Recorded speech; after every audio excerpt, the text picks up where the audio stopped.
ዳቦ አትብሉ፣ እንጀራ አትብሉ፣ ሩዝ አትብሉ፣ ድንች አትብሉ፣ ስንዴ አትብሉ፣ ጤፍ አትብሉ፣ ምን እንብላ? ሰላም ጤና ይስጥልኝ። ሲኒየር ፐብሊክ ስፔሻሊስት አብርሃም ነኝ ከመዳን ሜዲካል ኦፊስ። ዛሬ በሁሉም የስነ ምግብ የኒውትሪሽን ፖስቶች ስር የሚሰማውን የህዝብ ሮሮ ወይም ኮመንት ነው ይዤላችሁ የመጣሁት።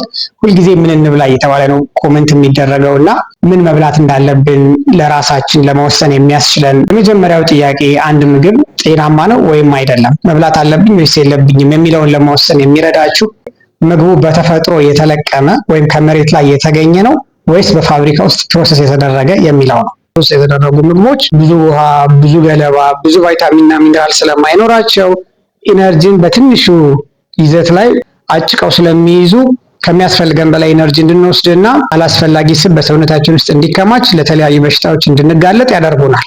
ኦቨር ኮንሱም ለማድረግ ወይም በብዛት ለመብላትም ይመቹናል ማለት ነው።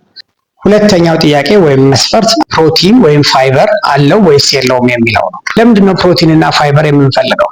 ቶሎ እንጠግባለን፣ እንደዚሁም ደግሞ አይርበንም። የረሃብ ሆርሞኖቻችንን ፕሮቲን ይቀንሳል፣ ለመፍጨት ኢነርጂ ያቃጥላል። ስለዚህ የኢነርጂ ባላንሳችንን ያስተካክለዋል፣ ጡንቻችንን ይገነባል ወይም ፕሪዘርቭ ያደርጋል ማለት ነው።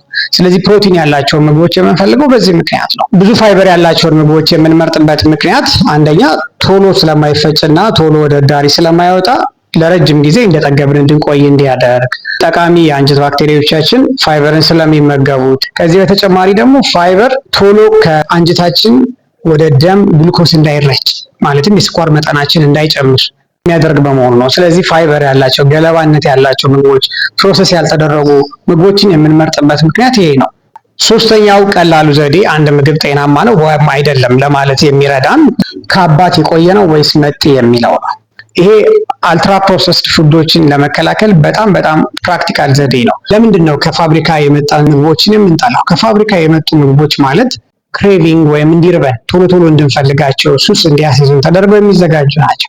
ይሄ ብቻ አይደለም፣ ለመመገብ ቀላል ተደርገው የሚዘጋጁ ናቸው። በቀላሉ ሳንቸገር ቶሎ እንድንወስዳቸው ተመቻችተው የሚሰሩ ናቸው። ከዚህ በተጨማሪ በመደርደሪያ ላይ ሸልፍ ላይፋቸው ረጅም እንዲሆን ለረጅም ጊዜ ሳይበላሹ እንዲቆዩ የሚጨመሩ አዲቲቭስ አሉ ማለት ነው። ስለዚህ አንድ ምግብ ለጤናችን ጥሩ ነው አይደለም፣ እንብላ እንተው ለማለት ከመወሰናችን በፊት ክራይቴሪያ መሆን ያለበት ምግቡ በተፈጥሮ የተገኘ ነው ወይስ በፋብሪካ የወጣ ነው? ምግቡ ፕሮቲን እና ፋይበር ወይም ገለባ አለው ወይስ የለውም? እንደዚሁም ደግሞ ምግቡ ከአባት የቆየን ነው ወይስ መጤ የሚለውን በመጠየቅ ጤናችሁ ተስማሚ ነው ወይስ አይደለም የሚለውን በቀላሉ ለማረጋገጥ ትችላላችሁ። ገጹን መከተልና ለሌሎች ማጋራት አትርሱ።